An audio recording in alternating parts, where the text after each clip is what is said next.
Quando nos é acordado ou quando nos é concedido o direito de asilo, segundo os motivos das nossas crenças de perseguição, nos é acordado um desses dois tipos de estatuto, que são o estatuto de refugiado, onde também está incluído o estatuto de apatriado ou sem pátria, ou o estatuto de proteção subsidiária, quer dizer.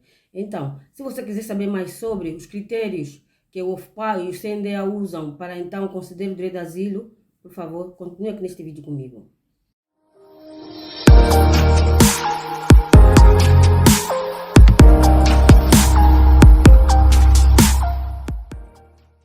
Olá, minha gente, tudo bem com vocês? Eu me chamo Florentina, Flor Jorge, como vocês quiserem, e estou aqui com vocês desde novembro do ano passado, não é? Desde exatamente 5 de novembro do ano passado, para partilhar com vocês então a minha experiência sobre direito de asilo na França, porque eu fiz o asilo na França e felizmente meu asilo foi concedido. Se você não me conhece e é a primeira vez que você está num vídeo meu, por favor, continue aqui e vá também ver outros vídeos do canal para você poder perceber mais ou menos o que eu vou relatar aqui neste vídeo hoje. Então, hoje vamos falar sobre os critérios que o OFPA e o CNDA se baseiam para a concessão do direito de asilo. Quem já me acompanha desde o início da minha jornada aqui na plataforma, já tem visto outros vídeos meus sobre o assunto e então vão conseguir mais ou menos entender do que vamos tratar hoje. Então, quando nós vamos ao OFPA ou ao CNDA, né, no OFPA quem nos recebe é um oficial de proteção, e no CNDA quem nos recebe é normalmente os juízes, porque no CNDA nós vamos fazer então o recurso do nosso pedido de asilo que foi negado no OFPRA. Então, nessas duas instituições, normalmente eles verificam se os motivos da nossa saída do país, nosso país de origem, e do pedido de asilo, quer dizer, do desenvolvimento da sua história, correspondem aos critérios. Quando vamos ao OFPRA fazer nossa primeira entrevista para o pedido de asilo, quem nos recebe no OFPRA é um oficial de proteção. E quando o nosso pedido de asilo no OFPRA é negado, nós vamos fazer o recurso no CNDA, onde somos recebidos por juízes, porque é um tribunal de recurso. Então, essas duas instituições normalmente verificam se os motivos que nos fez sair do nosso país de origem e do nosso pedido de asilo, quer dizer, do desenvolvimento da nossa história, correspondem exatamente aos critérios definidos pela lei da concessão de condição de refugiado e da proteção subsidiária.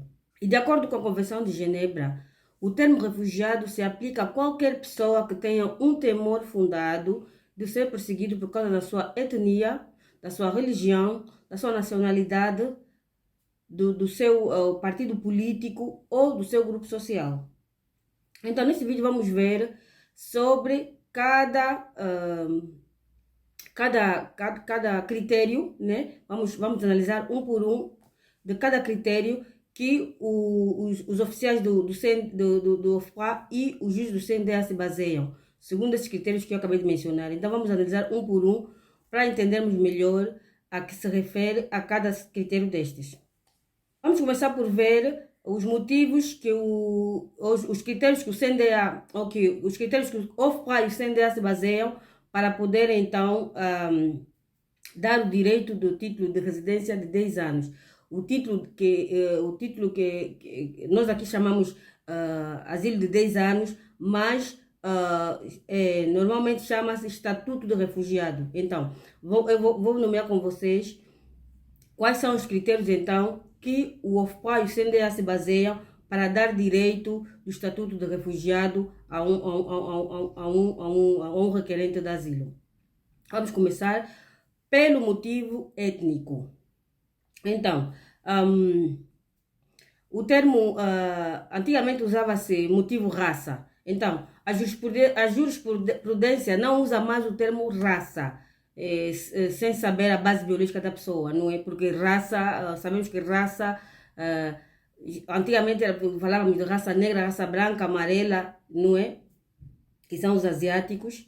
mas agora tem raça branca, negra, mestiça, e por aí vai. Então, a jurisprudência, por causa dessa miscigenação, já não usam o termo raça.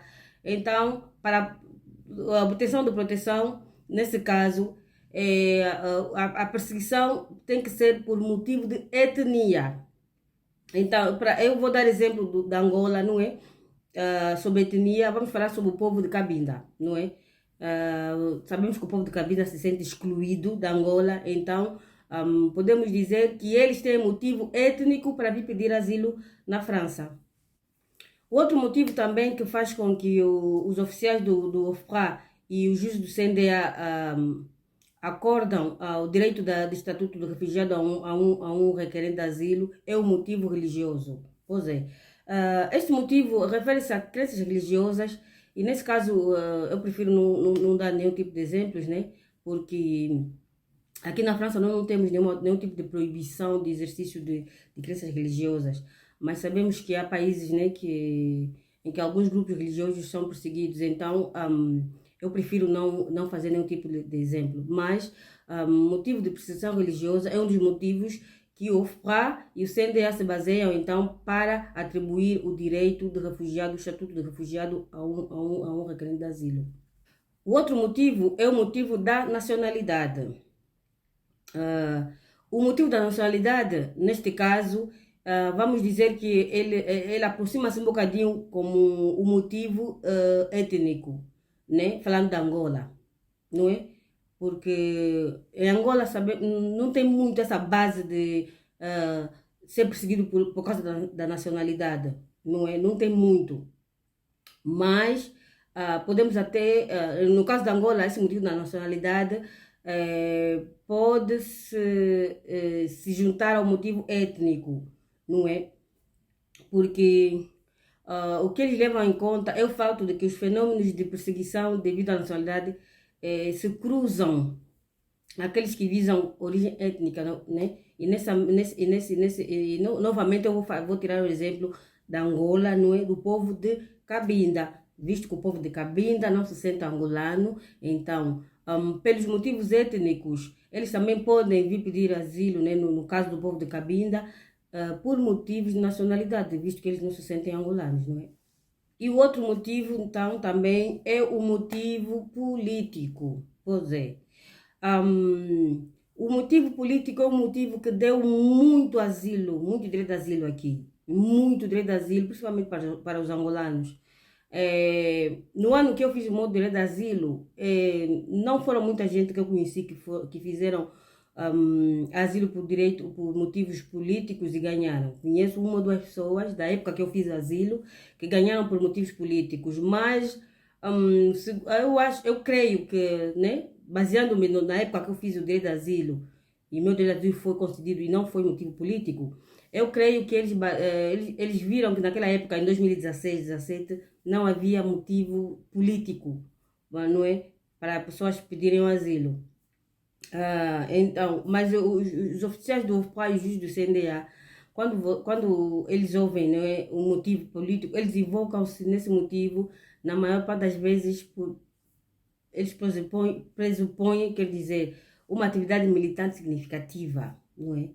Não é só, desculpem, não é só o fato de fazer, tipo, participar de uma manifestação uma vez e que vais te vir pedir asilo por motivos políticos. Não, isso não funciona assim. Então, para poderes pedir asilo por motivo político, tens que provar que você participa, que você para você se considerar, quer dizer, perseguido por motivos políticos, você tem que ter uma atividade real na política, não é? Para eles considerarem, né? E segundo você vai escrever na tua história, você vai ter como provas, tens que provar que você teve atividade política mesmo, real atividade política. Vou tirar o exemplo do famoso caso dos 15 mais 2, que foi conhecido em Angola e internacionalmente, não é? Então, não estou a dizer que você, para vir pedir asilo por motivo político, tens que te meter numa confusão tipo dos 15 mais 2. Não. Mas, segundo o que você vai contar na tua história sobre o motivo político que te trouxe para vir pedir asilo aqui na França, tens que provar que você era realmente um militante de um partido que por esse motivo você está a ser perseguido. Não sei se vocês entenderam este lado, não é? Porque tem pessoas que vêm fazer pedido de asilo por motivo político e que participaram uma ou duas manifestações e dizem já que não sou perseguido por causa de política. E as provas, entretanto, não são coerentes com aquilo que ele diz na sua história. Então, para você fazer um pedido de asilo por motivos políticos, que eu sei que muita gente se baseia nisso para fazer pedido de asilo, por favor, tenham a certeza que vocês têm real atividade política, com provas, para que vocês possam então ser beneficiados com direito de asilo, de proteção, de direito de refugiado. Outro motivo também que é um pouco controverso, vou assim dizer, é o motivo de pertencer a um grupo social, não é? Quando a gente diz pertencer a um grupo social, tipo, à primeira vista a gente não percebe bem o que é isso, o que é pertencer a um grupo social. Então, sobre esse motivo, o Conselho de Estado esclareceu no acórdão de 21 de dezembro de 2012, que eu passo a citar, abre aspas, então, um grupo social é a seção destas disposições constituído por pessoas que compartilham um caráter inato, uma história ou característica comum essencial à sua identidade e à sua consciência, a qual eles não podem ser solicitados a desistir e a sua própria identidade percebida como diferente pela sociedade, ambiente ou por instituições. Fecho aspas.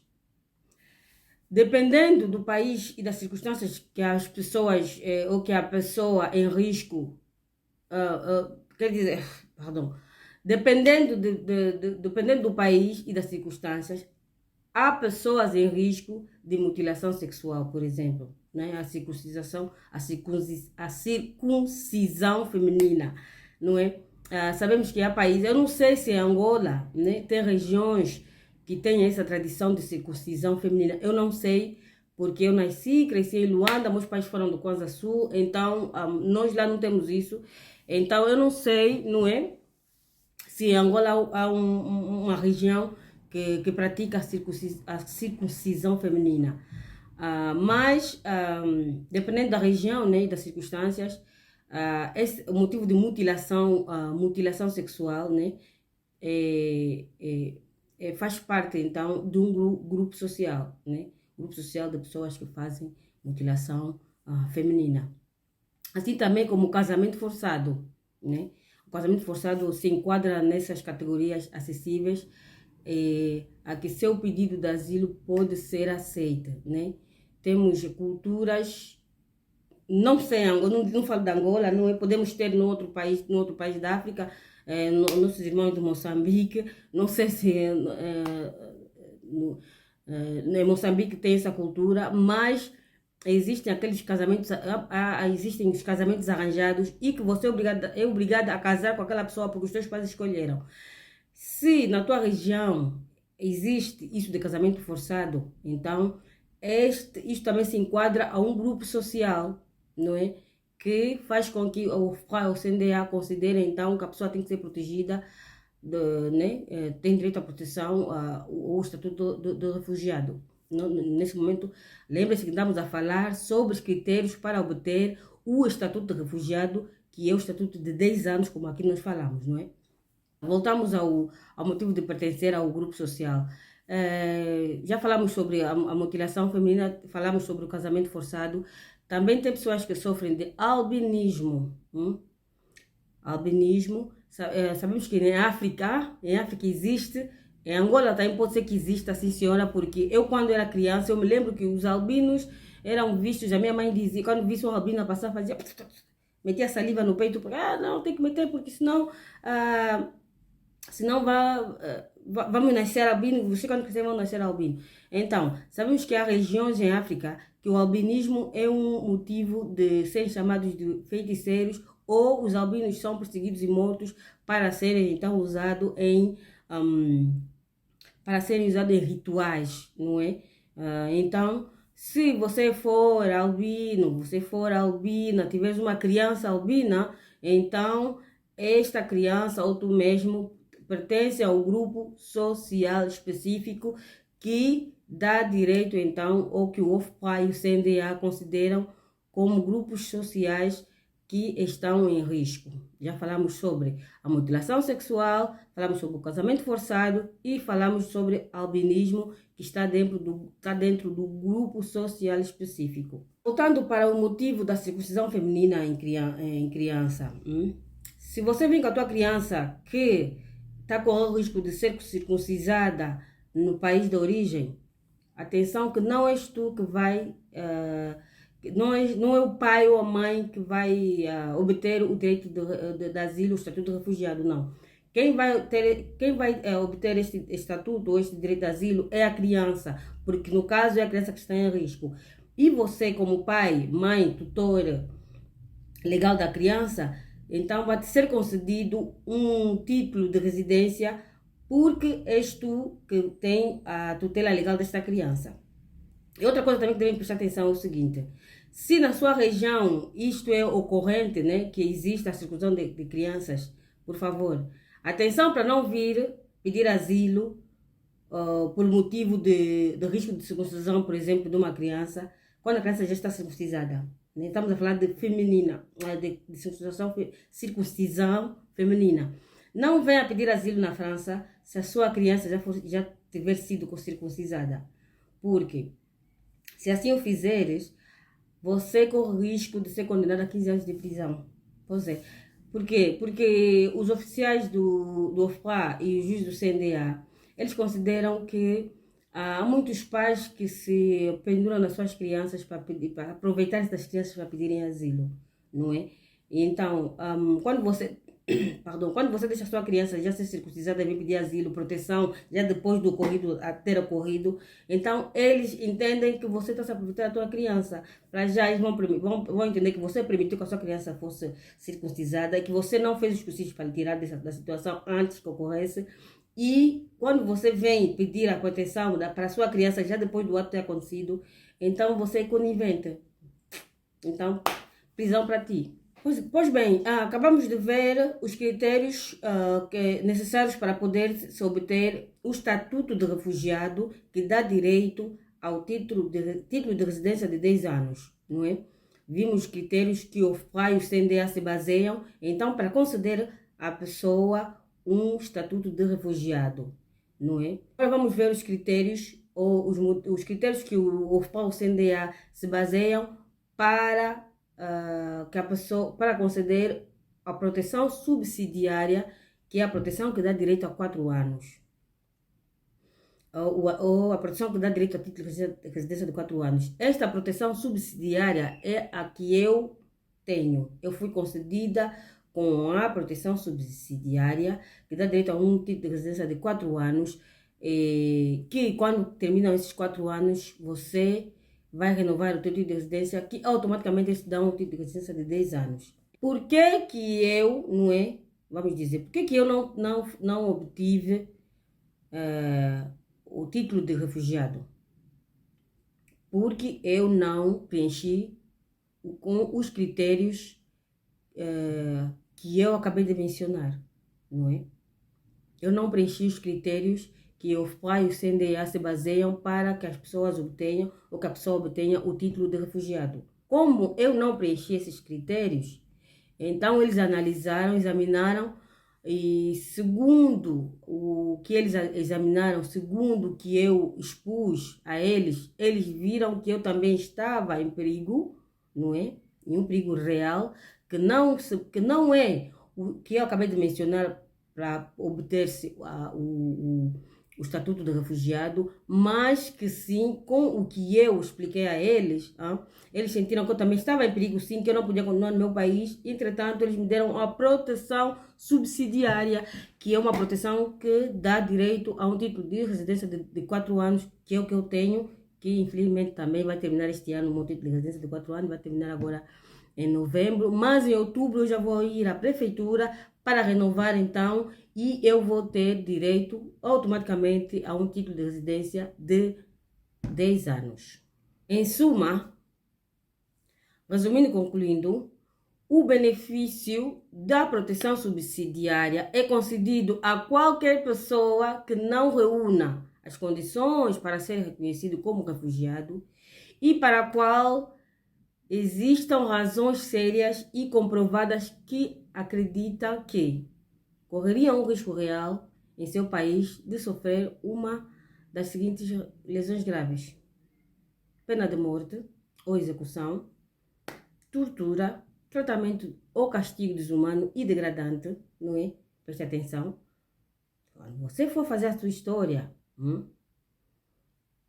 mesmo que você não tenha motivos que eu acabei de citar, político, etnia, religioso, grupo social, você vai poder obter a proteção subsidiária, não é?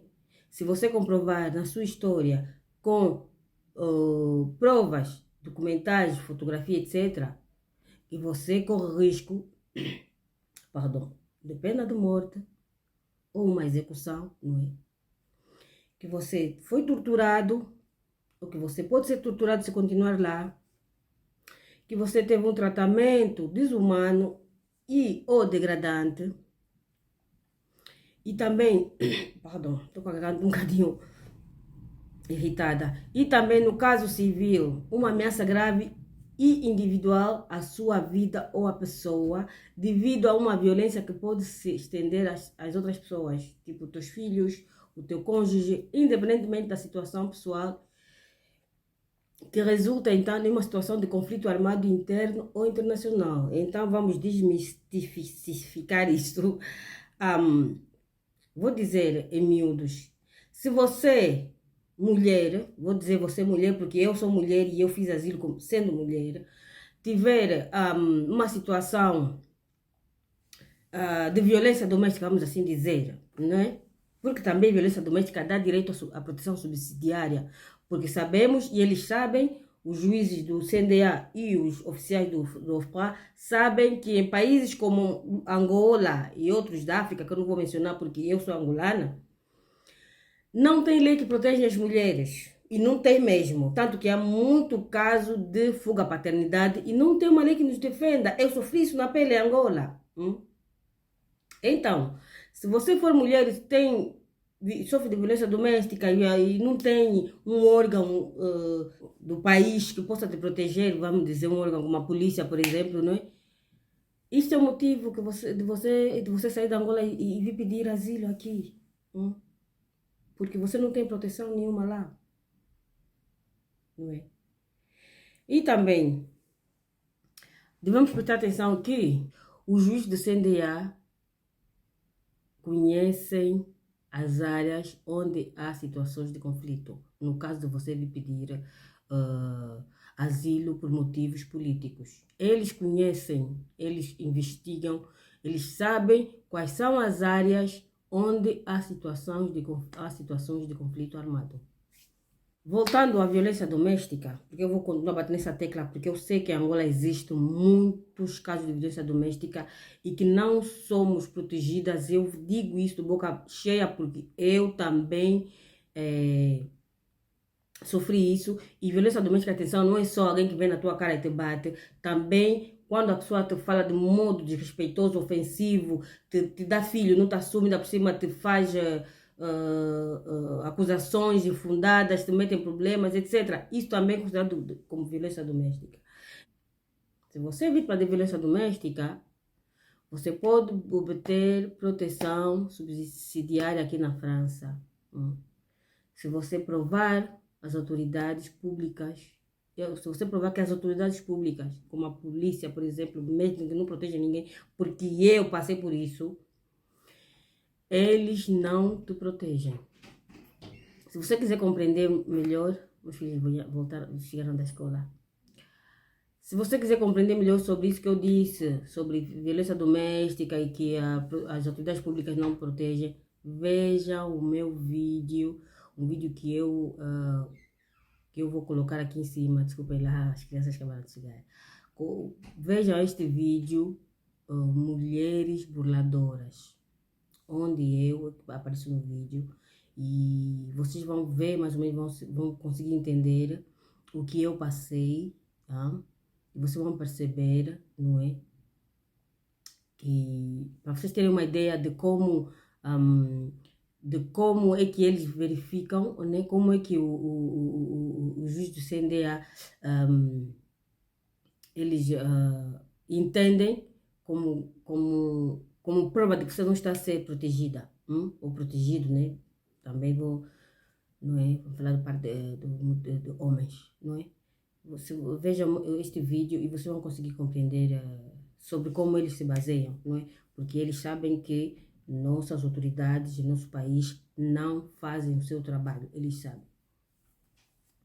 Também, se fores vítima de perseguição por outra pessoa ou por um grupo de pessoas e conseguires provar que esta perseguição é real e que esses perseguidores poderão te processar de qualquer lugar do país onde você, se você continuar no país, pode ir no sul, no norte, eles vão continuar te perseguindo.